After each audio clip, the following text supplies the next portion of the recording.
हाँ, तो हम लोग जो है पिछले क्लास में पढ़े हुए थे एलिवेशन इन बॉइलिंग पॉइंट के बारे में, और उसका डिफिनीशन देखे थे, और उसमें हम लोग कुछ क्वेश्चन वगैरह भी देख लिए थे। ठीक है, तो आज का हमारा जो टॉपिक है ये होगा डिप्रेशन इन फ्रीजिंग पॉइंट। उसमें हम लोग क्या पढ़े थे? एलिवेशन इन बॉइलिंग पॉइंट पढ़े थे, और आज पढ़ना है डिप्रेशन इन फ्रीजिंग पॉइंट। सबसे पहले ये बताइए कि फ्रीजिंग पॉइंट क्या होता है, बताओ कि फ्रीजिंग पॉइंट से क्या समझते हैं। तो देखो, जितना अभी तक पढ़े 9th-10th क्लास तक आपको इस समझ में आ गया होगा कि फ्रीजिंग पॉइंट क्या है। जिस टेम्परेचर पे कोई लिक्विड अपने सॉलिड स्टेट में चेंज हो जाता है उस टेम्परेचर को क्या कहा जाता है? फ्रीजिंग पॉइंट कहा जाता है। ठीक है, लेकिन थोड़ा सा हम लोग इसको अब स्टैंडर्ड टर्म में जो है डिफाइन करने का कोशिश करेंगे। ठीक है, देखो फ्रीजिंग पॉइंट क्या है। देखो, जब किसी भी लिक्विड को हम अगर कूल करते हैं तो कूल करने पर क्या होता है? उसका जो वेपर प्रेशर है वो घटता है। ठीक है, हम लोग ये बात पढ़े हुए थे पिछले क्लास में भी कि कूल करने पर जो वेपर प्रेशर है वो डिक्रीज होता है, और हीट करने पर जो वेपर प्रेशर है वो इंक्रीज करता है। ठीक है, तो जब हम लोग कूल करेंगे तो क्या होगा? वेपर प्रेशर डिक्रीज होगा। वेपर प्रेशर डिक्रीज होगा तो क्या होगा कि उस लिक्विड को सॉलिड में चेंज करना आसान हो जाएगा कि मुश्किल हो जाएगा? आसान हो जाएगा। पूछो कैसे आसान हो जाएगा? देखिए, जब मान लो कोई लिक्विड है, अब वो लिक्विड जो है उसका जो भी वेपर प्रेशर है, और जब उसको अगर हम हीट करेंगे तो क्या होगा? उसका जो वेपर प्रेशर है, जो उसका वेपर बन रहा है, जो फॉर्मेशन ऑफ जो वेपर है वो क्या हो रहा है? इंक्रीज हो रहा है। और जब वो इंक्रीज होगा तो हमको उसको जो है फ्रीज करना मुश्किल होगा। लेकिन अगर हम उसमें क्या करें, अगर हम उसमें मिला दें कोई सॉल्यूट, अगर हम उसमें कोई सॉल्यूट ऐड कर दें तो सॉल्यूट ऐड करने के बाद जो उसका वेपर प्रेशर है ये डिक्रीज हो जाएगा, और वेपर प्रेशर डिक्रीज हो जाएगा तो इससे इसका फ्रीजिंग पॉइंट भी डिक्रीज हो जाएगा। देखिए, जब मान लो कोई सॉल्वेंट है और सॉल्वेंट का मान लो कि जो फ्रीजिंग पॉइंट है वो T0F है। T0F मतलब कि फ्रीजिंग टेम्परेचर, ये क्या है? Freezing point. ठीक है, और इसमें हम क्या किए कि कोई सॉल्यूट ऐड कर दिए। सॉल्यूट कौन ऐड कर दिए? B। मान लो ये सॉल्वेंट है A, इसमें सॉल्यूट ऐड कर दिए B। तो B ऐड करने के बाद जो इसका वेपर प्रेशर है वो डिक्रीज हो जाएगा। हम लोग इस बात को पढ़े थे राउस लॉ में कि जब भी किसी वोलेटाइल सॉल्वेंट में नॉन वोलेटाइल सॉल्यूट को ऐड किया जाता है तो वेपर प्रेशर क्या हो जाता है? डिक्रीज हो जाता है। तो वेपर प्रेशर से घट जाएगा। वेपर प्रेशर से घट जाएगा तो बताओ इसको सॉलिड में चेंज करना अब आसान हो गया कि मुश्किल हो गया? आसान हो गया। क्योंकि देखो, जब किसी लिक्विड को हम कूल करेंगे तो क्या होगा? उसका वेपर प्रेशर डिक्रीज होगा, और जब डिक्रीज होते उसका जो वेपर प्रेशर है वो उसके सॉलिड के बराबर हो जाएगा, तब हम क्या कहेंगे कि वो फ्रीज हो गया। मतलब लिक्विड और सॉलिड में से किसका वेपर प्रेशर ज़्यादा होता है? लिक्विड का ज़्यादा होता है, सॉलिड का कम होगा, क्योंकि सॉलिड के मॉलिक्यूल में इंटरमॉलिक्यूलर फोर्स ज़्यादा है। तो उससे क्या है कि वहाँ पर जो उनका वेपर फॉर्मेशन हो रहा है वो कम हो रहा है। आज हम लिक्विड को कूल करेंगे, लिक्विड को कूल करने से क्या होगा कि धीरे धीरे जो उनका वेपर है वो डिक्रीज करेगा, और डिक्रीज करते करते जब उसका वेपर जो उसके सॉलिड का जो वेपर है जब उसके इक्वल हो जाएगा तब हम क्या कहेंगे कि वो जो है चेंज हो गया सॉलिड में। मतलब कि फ्रीजिंग पॉइंट को हम ऐसे डिफाइन कर सकते हैं कि वह टेम्परेचर, जिस टेम्परेचर पे किसी लिक्विड का वेपर प्रेशर उसके सॉलिड के वेपर प्रेशर के इक्वल हो जाता है, उस टेम्परेचर को क्या कहा जाता है? फ्रीजिंग पॉइंट कहा जाता है। देखिए, आप जो पढ़े अभी तक वो भी सही है कि जिस टेम्परेचर पे कोई लिक्विड की सॉलिड में चेंज हो जाता है, तो ये एकदम सिंपल डिफिनीशन हो गया। अगर हम वास्तव में बोले कि फ्रीजिंग पॉइंट क्या है तो हम बोलेंगे the temperature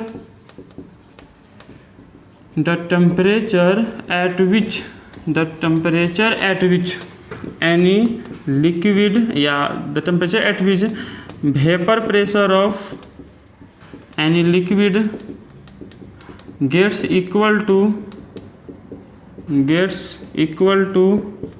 vapor pressure of its solid state। जिस टेम्परेचर पे किसी लिक्विड का वेपर प्रेशर उसके सॉलिड के वेपर प्रेशर के इक्वल हो जाता है, उस टेम्परेचर को क्या कहते हैं? फ्रीजिंग। देखो, बात सेम ही है, बात वही है। वेपर प्रेशर इक्वल हो मतलब क्या है कि लिक्विड सॉलिड में चेंज हो गया, बस बोलने का तरीका थोड़ा अलग हो गया। ठीक है, तो मान लीजिए कोई सॉल्वेंट है और इसको लिख लेना, बेहतर होगा वीडियो को पॉज से लिख लो पहले। The temperature at which vapour pressure of any liquid gets equal to vapour pressure of its solid state. तो मान लीजिए कोई सॉल्वेंट ए है और सॉल्वेंट ए का जो फ्रीजिंग पॉइंट है वो क्या है T0F, और उसमें सॉल्यूट बी मिलाया गया। तो सॉल्यूट बी को मिलाने के बाद जो उसका वेपर प्रेशर है वो घट जाएगा। ठीक है, तो उससे इसका जो फ्रीजिंग पॉइंट है वो भी क्या हो जाएगा, घट जाएगा। तो मान लीजिए फ्रीजिंग पॉइंट हो गया TF, पहले कितना था T0F, बाद में कितना हो गया TF। देखो जब इसका वेपर प्रेशर घटा तो फ्रीजिंग पॉइंट घटा, पहले अगर T0F था अब क्या हो गया TF। पूछा जाए कितना डिप्रेशन हुआ, what is depression in freezing point, तो कितना डिप्रेशन हुआ कैसे निकलेगा, तो हम बोलेंगे कि पहले कितना था, पहले था T0F, बाद में कितना हो गया TF, बड़ा कौन है T0F, तो क्या लिखेंगे T0F माइनस TF। या फिर डिप्रेशन इन फ्रीजिंग पॉइंट है और यहाँ हम चेंज का बात कर रहे हैं, चेंज के लिए क्या यूज होता है, डेल्टा यूज होता है। यहाँ पर हम डेल्टा लिखेंगे, डेल्टा TF बराबर T0F माइनस TF। इसी को क्या बोलते हैं, इसी को बोलते हैं डिप्रेशन इन फ्रीजिंग पॉइंट। किसको, डेल्टा TF को। और डेल्टा TF किसके इक्वल होता है, T0F माइनस TF के इक्वल होता है। ठीक है, तो ये हो गया आपको depression in freezing point equal to freezing point of solvent in the pure state. देखो इस तरह से देखें अगर, तो ये सेम टू सेम जो हम लोग पिछले क्लास में पढ़े थे एलिवेशन इन बॉइलिंग पॉइंट, उसी की तरह ये भी है। मतलब कि जो जो चीज़ वहाँ पर हुआ था वो सेम चीज़ यहाँ होगा, बस वहाँ पर B आ रहा था, यहाँ पर F आएगा। B का मतलब क्या था, वहाँ पर बॉइलिंग, यहाँ F का मतलब क्या है, फ्रीजिंग। बाकी सब कुछ सेम है। वहाँ भी डेल्टा TB था, यहाँ पर क्या है, डेल्टा TF। बस वहाँ पर TF TB माइनस T0 भी था। क्यों, क्योंकि वहाँ TB बड़ा था, है ना, T0 भी छोटा था, एलिवेशन हो गया था बॉइलिंग पॉइंट में। और यहाँ पर T0F माइनस TF है क्योंकि यहाँ T0F बड़ा है, क्योंकि फ्रीजिंग पॉइंट क्या हो गया है, घट गया है।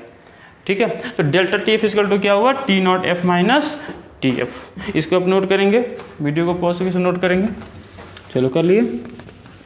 अब देखो, अब इसमें से वहाँ बतलाए थे सेम चीज़ है, बेहतर होगा पहले वो वीडियो अगर अभी तक नहीं देखे तो पहले उसको देख लो, सेम चीज़ होगा, कोई डिफरेंस नहीं है। फार्मूला सब चीज़ सेम होगा, क्वेश्चन भी सबसे अधिक इन्हीं दो टॉपिक से आता है। ठीक है, और सेम क्वेश्चन आता है दोनों से। तो देखिए, तो ऐसा एक्सपेरिमेंटली देखा गया, एक्सपेरिमेंटली ये देखा गया, क्या देखा गया कि जो डिप्रेशन इन फ्रीजिंग पॉइंट है, ठीक है, डेल्टा TF, वो मोलालिटी के डायरेक्टली प्रोपोर्शनल होता है। वहाँ भी देखे थे डेल्टा TB होता है मोलालिटी के प्रोपोर्शनल।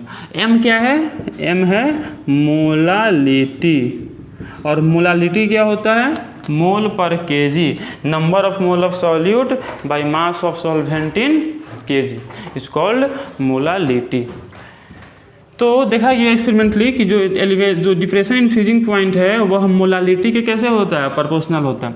और प्रोपोर्शनलिटी का साइन हटता है तो यहाँ एक कांस्टेंट आ जाता है, कांस्टेंट आ जाता है KF। ठीक है, जहाँ भी प्रोपोर्शनलिटी होता है और साइन हटेगा तो यहाँ पर क्या आ जाएगा, कांस्टेंट आ जाएगा। कांस्टेंट कौन हो जाएगा, KF। यहाँ पर इस KF को बोलते हैं मोलल डिप्रेशन कांस्टेंट। KF को क्या बोलते हैं, मोलल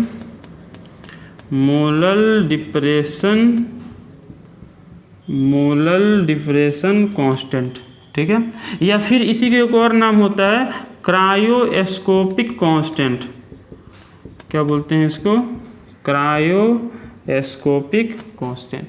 इस तरह वहाँ पर KB को क्या बोल रहे थे, इब्यूलोस्कोपिक कांस्टेंट। उस तरह यहाँ पर KF को क्या बोलते हैं, क्रायोस्कोपिक कांस्टेंट। या फिर इसी को क्या बोलते हैं, मोलल डिप्रेशन कांस्टेंट। बात समझे, जिस तरह वहाँ पर था delta TB equal to KB into M, इस तरह यहाँ पर है delta TF equal to KF into M। ठीक है, तो डेल्टा TF क्या है, डिप्रेशन इन फ्रीजिंग पॉइंट, किसके प्रोपोर्शनल होता है, मोलालिटी के। प्रोपोर्शनलिटी के साइन होता है तो कांस्टेंट कौन आ गया, KF। KF को क्या बोलते हैं, मोलल डिप्रेशन कांस्टेंट, या फिर क्या बोलते हैं, क्रायोस्कोपिक कांस्टेंट। ठीक है, अब देखो हम लोग को पता है कि अच्छा थोड़ा सा डिफाइन किया जाए इसको मोलर डिप्रेशन कांस्टेंट को, तो इधर लिखते हैं मोलर डिप्रेशन कांस्टेंट, जिसको कि हम डिनोट करते हैं कैसे, KF से। इसको डिफाइन करना है, कैसे डिफाइन करेंगे बताओ? पिछले क्लास में भी किए थे KB को डिफाइन, क्या बोले थे कि अगर सॉल्यूशन का मोलालिटी यूनिटी हो, 1 हो, ठीक है, मोलालिटी का कितना हो जाए 1, तो डेल्टा TF जो है वो KF के इक्वल हो जाता है। मतलब कि we can define molar depression constant as depression in freezing point if molality of solution is unity. और हम कह सकते हैं कि if 1 mole of solute is added to 1 kg of solvent, जब 1 मोल सॉल्यूट 1 kg सॉल्वेंट में मिलेगा तभी तो मोलालिटी 1 होगा ना, और मोलालिटी 1 होगा तो मोलालिटी 1 हो गया तो डेल्टा TF क्या होगा, KF के बराबर हो जाएगा। ठीक है, तो हम क्या लिख सकते हैं, इट इज डिफाइंड एज, लिखिएगा साथ में, it is defined as depression in freezing point, it is defined as depression in freezing point if molality of solution is unity भी बोल सकते हैं, तो इसको 1 मान लें, या फिर ऐसे ही बोल सकते हैं if 1 mole of solute is added to 1 kg of solvent. अगर 1 मोल सॉल्यूट 1 kg सॉल्वेंट मिला हुआ है तो जो डिप्रेशन इन फ्रीजिंग पॉइंट है उसी को क्या कहा जाता है, मोलर डिप्रेशन कांस्टेंट कहा जाता है। बात समझे? अच्छा बताइए इसका यूनिट क्या होगा। देखो क्या है, delta TF equal to KF into M, तो बताओ KF इक्वल टू क्या हो जाएगा, डेल्टा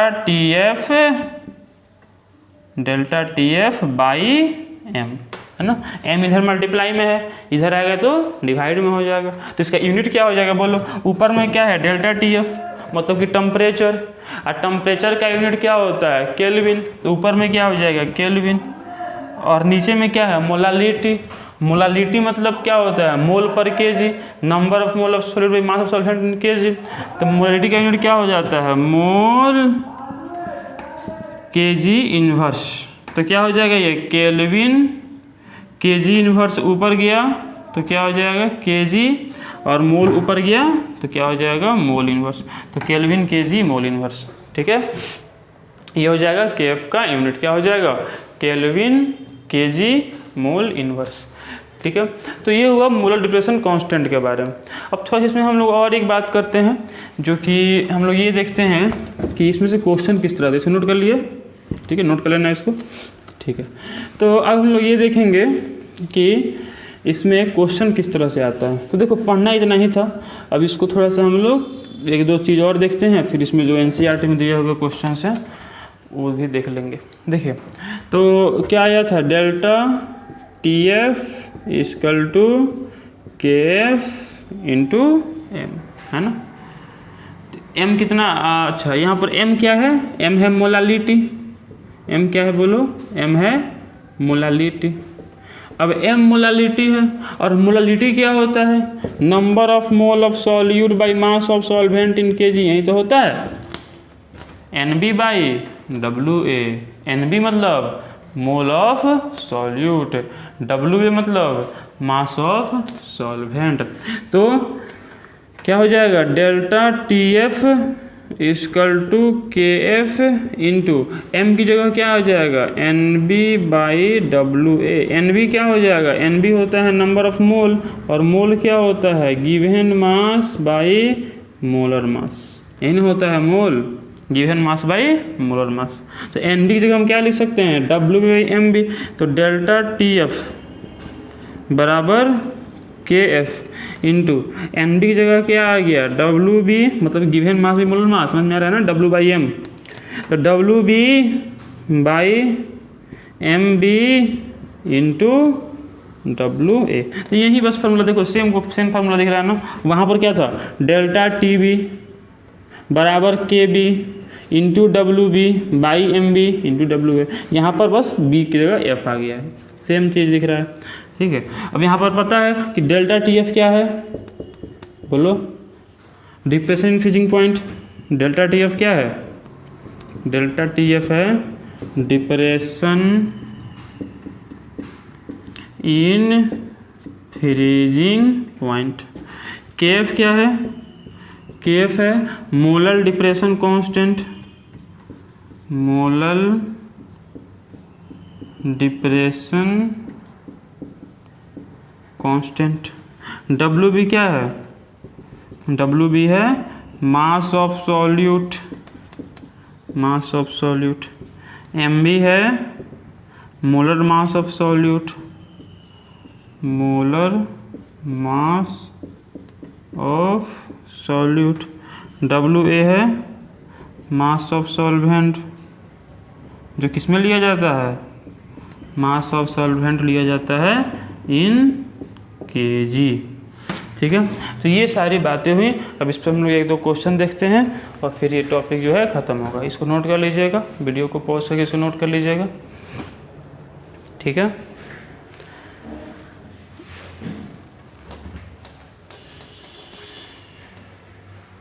लिख लिए।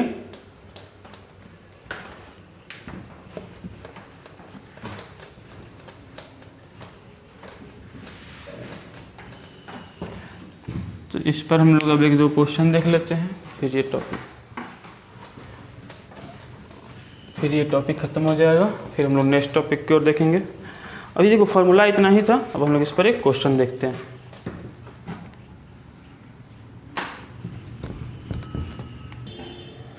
देखिए थे दो बहुत ही महत्वपूर्ण क्वेश्चन जो है इस टॉपिक से रिलेटेड एनसीईआरटी में दिया हुआ है। तो हम ये बेहतर होगा पहले कि आप वीडियो को पॉज करके खुद से अटेम्प्ट कीजिए क्वेश्चन को बनाने का, फिर हम बनाते हैं, ठीक है। तो देखो फर्स्ट क्वेश्चन इसमें है, पहले ट्राई करो फर्स्ट क्वेश्चन इसमें है 31 gram of ethylene glycol is mixed with 500 gram of water, then calculate. देखो दो चीज़ें निकालनी है इसमें। पहली चीज़ क्या निकालना है, the freezing point depression and the freezing point of solution, ठीक है। और के वी का वैल्यू दिया हुआ है कितना, 1.0 केल्विन केजी मोल इनवर्स। हर एक क्वेश्चन में जो है जो के वी है उसका वैल्यू दिया हुआ रहता है, तो आपको टेंशन नहीं लेना है। बोलो ना के वी या फिर के एफ, ये सब जो होता है क्या होता है, ये सब जो है एक कांस्टेंट है जो कि वेरिएबल कांस्टेंट। सॉरी के वी नहीं होगा, यहाँ पर के एफ हो जाएगा, क्योंकि हम लोग फ्रीजिंग पॉइंट का बात कर रहे हैं ना, यहाँ पर के एफ हो जाएगा। तो के एफ कितना दिया हुआ है, 1.0 केल्विन केजी मोल इनवर्स। तो चलो हम बनाते हैं इसको। 31 ग्राम ऑफ एथिलीन ग्लाइकॉल, ठीक है। तो इसमें अगर हम देखें तो डब्ल्यू बी मतलब कि मास ऑफ सॉल्यूट कितना दिया हुआ है, 31 ग्राम दिया हुआ है, 31 ग्राम, ठीक है। अब हम डब्ल्यू बी निकल गया, एम बी कितना दिया हुआ है, एम बी कितना दिया हुआ है देखो, तो एम बी निकालना पड़ेगा, है ना। नाम क्या है उसका, एथिलीन ग्लाइकॉल। फार्मूला क्या है, C2H6O2, है ना। तो यहाँ पर क्या हो जाएगा, कार्बन का मास कितना होता है 12 × 2, हाइड्रोजन में कितना होता है 1 × 6, ऑक्सीजन में कितना होता है 16 × 2। ऐड करेंगे तो कितना हो जाएगा, देखो ये हो गया 24, ये हो गया 6, ये हो गया 32, तो ये आपको हो जाएगा कितना 62 ग्राम। मतलब कि जो मोलर मास है वो कितना दिया हुआ है, 62 ग्राम दिया हुआ है। देखो किसी भी क्वेश्चन को बनाने का सबसे बढ़िया तरीका यही होता है, चाहे वो क्वेश्चन फिजिक्स का हो, केमिस्ट्री का हो, सबसे बढ़िया तरीका यही होता है कि आप पहले क्वेश्चन को पढ़िए, ठीक है, और समझिए क्वेश्चन में क्या क्या दिया हुआ है। अब बहुत लोग यहाँ पे क्या करता है, क्वेश्चन को पढ़ता है और सीधे बनाना शुरू कर दिया, फार्मूला लेके बनाना शुरू कर दिया। नहीं, वैसे नहीं करना आता। आपको ये करना होता है पहले क्वेश्चन को पढ़ो, देखो कि उसमें क्वेश्चन में क्या क्या दिया हुआ है, जो जो वैल्यू दिया हुआ है पहले उसको लिख लीजिए, ठीक है। और तब फार्मूला रख के और तब देखो फार्मूला में से कौन कौन उसमें दिया हुआ है उसको पुट करो और क्या निकालना है वो निकालो। मतलब ये बढ़िया तरीका है। बाकी उस तरह बन सकता है, लेकिन उस तरह क्या होगा कि अच्छा क्वेश्चन अगर आ जाता है तो उसमें आदमी फंस सकता है। इसलिए बेहतर होगा कि पहले देखिए क्वेश्चन में क्या क्या दिया हुआ है उसको लिखिए, तब जो उससे संबंधित जो फार्मूला है उसको लिखिए, फार्मूला में पुट कीजिए, बन जाएगा, ठीक है। तो डब्ल्यू भी कितना दिया हुआ है 31 ग्राम, एम भी कितना दिया हुआ है 62 ग्राम, 500 ग्राम ऑफ वाटर दिया हुआ है। मतलब डब्ल्यू ए वाटर क्या है, सॉल्वेंट, और सॉल्वेंट का मास निकालना है तो सॉल्वेंट का मास हमेशा किस में लेते हैं, केजी में लेते हैं। वहाँ पर कितना दिया है 500 ग्राम दिया है, तो ग्राम को केजी में चेंज करने के लिए क्या करेंगे, 1000 से डिवाइड कर देंगे। डिवाइड करेंगे तो इससे ये कैंसिल हो गया, 5 2 × 10, 1/2 0.5 kg। ठीक है, वैसे भी 500 ग्राम को केजी में बदलेंगे तो 0.5 kg ही होगा ना, आधा kg। ठीक है, तो W भी निकल गया, M भी निकल गया, W भी निकल गया। और क्या दिया हुआ क्वेश्चन देखिए, K भी दिया हुआ है, सॉरी KF दिया हुआ है। KF कितना दिया हुआ है, 1.0 केल्विन kg मोल इनवर्स। तो W भी दिया है, M भी दिया है, W भी दिया है, KF दिया है। और आपको अब निकालना क्या है, फ्रीजिंग पॉइंट डिप्रेशन निकालना है, मतलब कि डेल्टा TF निकालना है। ठीक है, तो फॉर्मूला याद रहना चाहिए। देखो फॉर्मूला क्या होता है, डेल्टा TF बराबर KF into WB by MB into WA। ये आपको याद रहना चाहिए। अब इसमें से भी याद रखने वाली कोई बात नहीं है, आपको खाली पता होना चाहिए कि जो डेल्टा TF होता है, मतलब कि जो डिप्रेशन इन फ्रीजिंग पॉइंट होता है वह मोलालिटी के डायरेक्टली प्रोपोर्शनल होता है। ये बात आपको पता होना चाहिए। अब अगर ये बात पता है तो हमको पता है कि जो प्रोपोर्शनलिटी का साइन हटता है तो कांस्टेंट आ जाता है। कांस्टेंट कौन आ जाता है, KF। तो क्या हो गया, KF इंटू M हो गया। हुआ कि नहीं हुआ बोलो। और यही जो M है, ये M क्या है, ये M है मोलालिटी, उसी का वैल्यू रखे हैं तो MB WA आया है।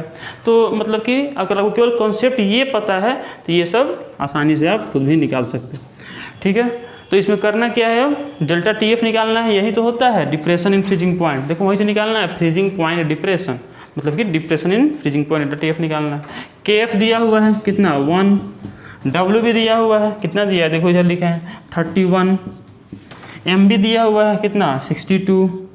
और WA दिया हुआ है कितना, WA क्या होता है, मास ऑफ सॉल्वेंट, और मास ऑफ कितना दिया हुआ है 0.5। इससे एक कैंसिल हो गया, कितना हो गया 2, है ना। और 0.5 इंटू 2 कितना हो जाएगा 1, तो 1/1 = 1। मतलब डेल्टा TF कितना आ गया, 1 केल्विन। बोले कि कैसे आ गया केल्विन में, देखो यहाँ पर हम जो भी वैल्यू रखे थे वो सब रखे थे SI यूनिट में, और टेम्परेचर का भी जो SI यूनिट है वो क्या होता है, केल्विन होता है। इसलिए यहाँ पर किस में आएगा, केल्विन में। नहीं तो ऐसे समझ सकते कि देखो ये KF कितना दिया हुआ है, 1 केल्विन kg मोल इनवर्स। जब इसको रखेंगे अगर यूनिट के साथ और कैंसिल करेंगे तो फिर क्या होगा कि यहाँ पर जो है केल्विन बच जाएगा और ये 1 केल्विन हो जाएगा। नहीं तो इसे समझो कि सब SI यूनिट में है तो ये भी SI यूनिट में ही आएगा। ठीक है, तो फर्स्ट क्वेश्चन बन गया द फ्रीजिंग पॉइंट डिप्रेशन। अब क्या पूछा है, the freezing point of solution. ठीक है, मतलब सॉल्यूशन का फ्रीजिंग पॉइंट क्या है। तो देखिए मतलब इसका हमको क्या निकालना है, TF निकालना है, TF है ना। T0F क्या होता है, T0F होता है सॉल्वेंट के प्योर स्टेट का फ्रीजिंग पॉइंट। डेल्टा TF क्या होता है, ये होता है डिप्रेशन इन फ्रीजिंग पॉइंट। और हमको क्या निकालना है, सॉल्यूशन का फ्रीजिंग पॉइंट। अब ये फॉर्मूला पता है, अभी बतलाए थे आज की क्लास में कि डेल्टा TF = क्या होता है, T0F माइनस TF, है ना। फ्रीजिंग पॉइंट का डिप्रेशन बराबर सॉल्वेंट का फ्रीजिंग पॉइंट माइनस सॉल्यूशन का फ्रीजिंग पॉइंट। हमको अब ये निकालना है, तो ये इधर आएगा तो ये माइनस है, इधर आएगा तो प्लस हो जाएगा। तो क्या हो जाएगा, TF = ये प्लस है, इधर जाएगा तो माइनस हो जाएगा। तो T0F minus delta TF। T0F कितना होता है, देखो यहाँ पर सॉल्वेंट कौन है, वाटर, और वाटर का फ्रीजिंग पॉइंट कितना होता है 0 डिग्री सेल्सियस, है ना। और बोले केल्विन में, तो केल्विन में कितना होता है 273.15 केल्विन। देखो बहुत जगह जो है 273 केल्विन भी लिखा रहता है, वो भी सही है, लेकिन चूंकि हम लोग यहाँ पर डेसिमल में जो है डील करना है, इसके अलावा बहुत कम डिप्रेशन एलिवेशन होता है, इसलिए हम लोग 0.15 भी मान के चलेंगे। खैर ज़्यादा सही यही है। ठीक है, तो ये कितना दिया हुआ है 273.15 केल्विन माइनस डेल्टा TF कितना निकल कर आया है 1 केल्विन। ये कितना हो जाएगा 272.15 केल्विन। देखो फ्रीजिंग पॉइंट घट गया, घटा कि नहीं घटा, पहले कितना था 273.15 केल्विन जब वाटर अकेले था, जब वाटर के साथ मिक्स नहीं था। और जैसे ही वाटर को एथिलीन ग्लाइकोल के साथ मिक्स किया गया तो फ्रीजिंग पॉइंट घट के कितना हो गया 272.15 केल्विन हो गया। समझ में कैसे बना। देखो कोई भी क्वेश्चन हो, सबसे पहले आपको क्वेश्चन को पढ़ना है और क्या क्या क्वेश्चन में दिया है उसको लिख लेना है।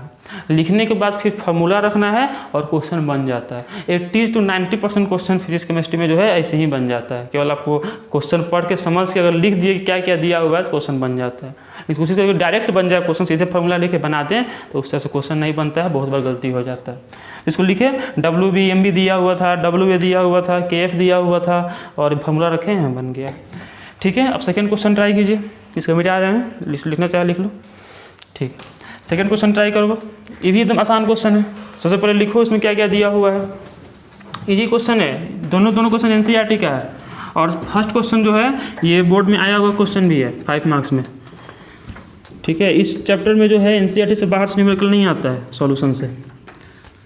बनाए, कोशिश करो सेकेंड नंबर क्वेश्चन बनाने का। देखो क्वेश्चन में क्या कह रहा है, 1 gram of non electrolyte solute dissolve in 50 gram of benzene, then lowered the freezing point of benzene by 0.40 kelvin. पहले क्वेश्चन को समझो दिया क्या क्या है।